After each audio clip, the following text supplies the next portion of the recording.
भारत पूरी दुनिया का एक ऐसा देश है जहाँ पर हजारों जाति के लोग रहते हैं। कुछ जातियाँ बहुत ही आगे हैं तो कुछ जातियाँ अभी भी पिछड़े हुए हैं। आज हम जिस जाति के बारे में बात करेंगे वो भारत का एकदम ही शक्तिशाली जाति में से एक है।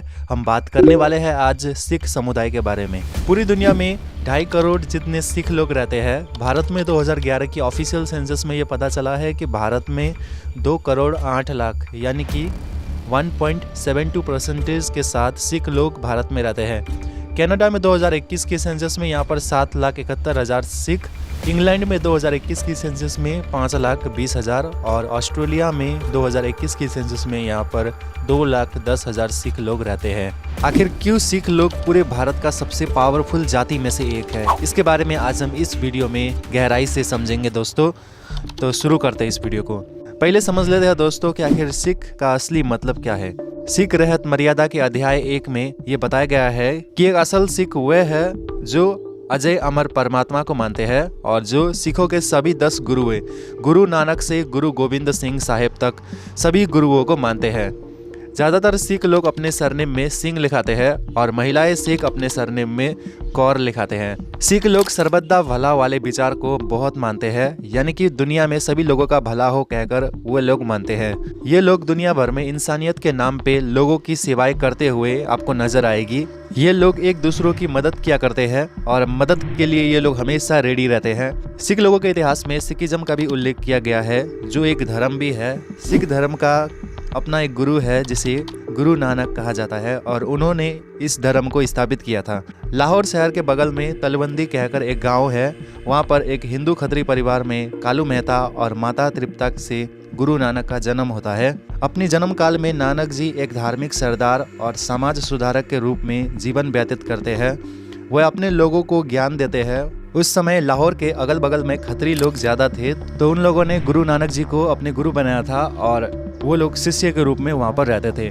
बाद में बड़ी संख्या में जाट समुदाय के लोग भी उनके शिष्य बनते हैं। वहाँ पर कुछ खत्री और ब्राह्मण लोग ऐसे भी थे जो सिख बनने से साफ इनकार करते हैं। उस समय हिंदू समाज में जात पात के मामले ज़्यादा ही आ रहे थे, जिससे कि नीचे जाति के लोग बहुत ही भेदभाव किए जाते थे। मगर जात पात के मामले में ये जो भेदभाव हो रहा था, गुरु नानक जी इसके सख्त खिलाफ थे। वह लोगों को एक साथ मिलकर रहने के लिए प्रेरित करते थे। फिर मुगल साम्राज्य आने के बाद 2 सिख गुरु मुगल राजाओं के सामने शहीद होते हैं, जैसे कि मुगल सम्राट जहांगीर के शासन में गुरु अर्जन और औरंगजेब के शासन में गुरु तेग बहादुर शहीद होते हैं। इस घटना के बाद सिख लोग और जागरूक होते हैं और मुगल सेनाओं को हराने के लिए सिख साम्राज्य को भी बनाते हैं। ये साम्राज्य बना ही था, फिर अंग्रेज लोग यहाँ आके सिख साम्राज्य को अपने कब्जे में लेते हैं। सिख लोग वैसे भी बहुत ही बहादुर और शक्तिशाली थे तो उन लोगों को ब्रिटिश आर्मी में भर्ती किया जाता है और ये भर्ती करवाना बहुत ही ज़रूरी भी था ब्रिटिश लोगों के लिए। सिख लोग बहादुर होने के साथ साथ अंग्रेजों के प्रति वफादार भी थे। इसी वफादारी के चलते उन लोगों को अगले 90 सालों के लिए ब्रिटिश इंडियन आर्मी में रखा जाता है। काफ़ी जगह जगहों पर भारत के अलग अलग हिस्सों पर यहाँ पर दंगे और आंदोलन अंग्रेज लोग देख पाते हैं। 1873 और 1879 में पंजाब में फर्स्ट और सेकेंड सिंह सभा होता है, जहाँ पर सिख लोग अपनी पहचान के लिए अंग्रेजों से विरोध भी करते हैं। कुछ सालों के बाद 1920s में अकाली मूवमेंट की भी शुरुआत होती है, जिसकी वजह से 1925 में सिख गुरुद्वारा बिल भी लाया जाता है, जिससे कि भारत के सारे सिख गुरुद्वाराओं को शिरोमणि गुरुद्वारा प्रबंधक कम्युनिटी के द्वारा कंट्रोल में लिया जाता है। भारत के आज़ादी के समय कपूरथला स्टेट के सिख शासक भारत के पार्टीशन से बिल्कुल भी खुश नहीं थे और वह यूनाइटेड और सेकुलर देश चाहते थे, यानी कि भारत का बंटवारा ना हो कहकर वह चाहते थे। बहुत सारे सिख संस्थाएं जैसे कि चीफ खालसा दीवान और शिरोमणि अकाली दल अपने पंजाब की बंटवारा नहीं देखना चाहते थे। सिख लोग पंजाब के बंटवारे के प्रति बहुत ही विरोध करते हैं। ना चाहते हुए भी भारत की आज़ादी में पंजाब की बंटवारा होती है और पाकिस्तान के हिंदू और सिख लोग भागकर भारत में शरण लेते हैं। बंटवारे के बाद भारत के भाषाओं के आधार पर राज्य को बनाया जाता है। भारत सरकार इस समय ये निर्णय करते हैं कि पाकिस्तानी भाषाएं जैसे कि पंजाबी, सिंधी और उर्दू भाषाओं के प्रति कोई भी ऐसा राज्य नहीं बनाना चाहिए। उस समय सिख लोग ईस्ट पाकिस्तान में रहते थे, जो बहुत ही मिक्स राज्य था और मेजॉरिटी पावर हिंदुओं के हाथों में थी। इसकी वजह से 1948 में पंजाबी सूबा मूवमेंट की शुरुआत होती है, जिसे मास्टर तारा सिंह लीड कर रहे थे। जनवरी 26, 1950 में भारत के संविधान को भी बनाना था और ये समय भी आ रहा था कि भारत का एक नया संविधान भी होनी चाहिए, मगर सिख लोग इस नए संविधान में हस्ताक्षर करने में साफ इनकार करते हैं।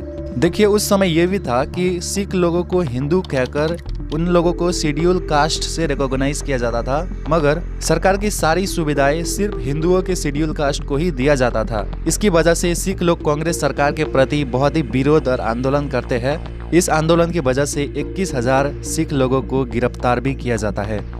देखते ही देखते ये वायलेंस बहुत ही बढ़ जाता है और जुलाई 4, 1955 में सरकार के द्वारा पुलिस फोर्सेस गोल्डन टेम्पल में घुसकर सिख लीडर्स और विरोधियों को बंदी बनाते हैं। इस वायलेंस में 200 विरोधी मारे जाते हैं। इतने सारे वायलेंस की वजह से 1966 में कांग्रेस सरकार पंजाब सूबा को स्वीकार करती है और स्टेट रीऑर्गेनाइजेशन कमीशन के तहत ईस्ट पंजाब को 3 राज्यों में विभाजित किया जाता है। पंजाबी बोलने वाले लोगों के लिए पंजाब बनाया जाता है, हरियाणवी बोलने वाले लोगों के लिए हरियाणा और पहाड़ में रहने वाले लोगों के लिए हिमाचल प्रदेश बनाया जाता है। सिख लोग फिर भी नाखुश होते हैं क्योंकि ईस्ट पंजाब के सबसे बड़े शहर चंडीगढ़ को एक यूनियन टेरिटरी बनाया जाता है और दोनों ही पंजाब और हरियाणा का कैपिटल बनाया जाता है। 1960 के दशक में भारत के पंजाब में ग्रीन रिवॉल्यूशन की शुरुआत होती है। सिख लोग फिर एग्रीकल्चर को बहुत ही बड़े स्केल में करते हैं। कुछ सिख लोग बाद में जाकर खालिस्तान बनाने में भी जोड़ देते हैं, जिससे कि वह लोग पंजाब के एक अलग देश बनाना चाहते थे, मगर सरकार इसके प्रति सख्त खिलाफ होते हैं क्योंकि कोई भी देश ऐसा नहीं चाहेगा कि हमारा देश कभी बंटवारा में जाए। फिर काफ़ी सारे सिख लोग विदेशों में जाके टॉप पोजीशन में काम करते हैं। सिख लोग वैसे भी कनाडा के राजनीतिक क्षेत्र में बहुत ही मजबूत पकड़ बनाए रखते हैं। आज के ज़माने में 2020 के एस्टीमेट में दुनिया में 3 करोड़ सिख लोग रह रहे हैं, जो 2050 में 4 करोड़ 20 लाख होने वाली है और 2100 आते आते सिख लोगों की आबादी 6 करोड़ 20 लाख होने वाली है।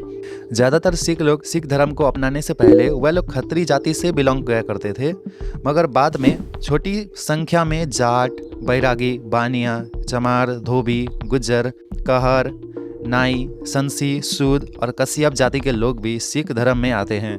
सिख लोगों को भारत का एक पावरफुल कास्ट इसीलिए कहा जाता है क्योंकि सिख लोगों के पास एक ऐसी चीज़ है जो दूसरे जातियों में अक्सर हमें नहीं देखने को मिलते हैं, वो है सिख रेजिमेंट। टिम मैकग्रिग की 1991 की रिपोर्ट में इंडियन आर्मी ऑफिसर्स के लिस्ट में 20% इंडियन आर्मी ऑफिसर्स उस समय सिख थे। आप सुनते हैं कि इंडियन आर्मी में Gorkha regiment, Maratha light infantry, Jat regiment है, मगर इंडियन आर्मी में सिख रेजिमेंट सबसे ज़्यादा डेकोरेटेड रेजिमेंट में से एक है। इस रेजिमेंट के पास 73 battle honours, 14 Victoria crosses, 21 first class Indian order of merit, 15 theatre honour, 5 क्वास यूनिट साइटेशन, 2 परमवीर चक्र, 14 महावीर चक्र, 5 कीर्ति चक्र, 67 वीर चक्र और 1596 दूसरी अवार्ड्स है। साथ ही सिख लोग आज काफ़ी सारी जगहों पर टॉप पोजीशन में रह रहे हैं, जैसे कि मनमोहन सिंह जो 2004 से 2014 तक भारत के 13वीं प्रधानमंत्री रह चुके हैं। वह भारत के ऐसे प्रधानमंत्री थे जो एकमात्र सिख और नॉन हिंदू थे, जिन्होंने पूरे 5 साल के टर्म को भी पूरा किया था। विज्ञान के क्षेत्र में न्यूक्लियर साइंटिस्ट प्यारा सिंह गिल, फाइबर ऑप्टिक्स के प्रथम अन्वेषक यानी कि पायनर नरेंद्र सिंह कपानी और फिजिसिस्ट साइमन सिंह वैसे एक सिख धर्म से आते थे। कट्टर सिंह थकराल सिंगापुर के 25वीं अमीर व्यक्ति है। सिख बॉब सिंह डिलोन कनाडा के पहले इंडो बिलियनर है। मास्टर कार्ड के सीईओ अजय पाल बांगा भी एक सिख है। बॉलीवुड में ऐसे काफ़ी सारे जाने माने सिख हैं, जैसे कि राजकवि इंद्रजीत सिंह तुलसी, जगजीत सिंह, धर्मेंद्र, सनी देओल, दिलजीत दोसंज, नीतू सिंह, पूनम डिलोन, माही गिल, ईसा देओल, नम्रता सिंह गुर्जर। साथ ही पंजाबी म्यूजिक इंडस्ट्री के जाने माने सिख है, जैसे कि सिद्धू मूसेवाला, बाबू सिंह मान, Surjit बिंद्राखिया, Amy बिरक, Karan Aujla, jazzy B और मिस पूजा। स्पोर्ट्स में भी सिख लोग काफ़ी आगे है। कुछ एग्जाम्पल्स है, जैसे कि मॉन्टी पनेसर जो इंग्लैंड के क्रिकेटर है, मिल्खा सिंह जो रनर है, दारा सिंह जो भारतीय रेसलर और एक्टर है, संदीप सिंह जो इंडियन हॉकी टीम के फॉर्मर कैप्टन है, बिसेन सिंह बेदी जो इंडियन क्रिकेट के फॉर्मर कैप्टन है, युवराज सिंह जो एक भारतीय क्रिकेटर है, नवजोत सिंह सिद्धू, जो इंडियन क्रिकेटर और पॉलिटिशियन भी है। दोस्तों ये थे सिख लोगों के बारे में छोटा सा वीडियो, जहाँ पर आप लोगों को अब आइडिया तो हो गया होगा कि सिख लोग आखिर क्यों पूरे भारत का सबसे ज़्यादा पावरफुल कम्युनिटी में से एक है। तो अगर आपको हमारा वीडियो पसंद आई हो तो लाइक शेयर सब्सक्राइब कीजिए। मिलते हैं नेक्स्ट वीडियो में। Thanks for watching.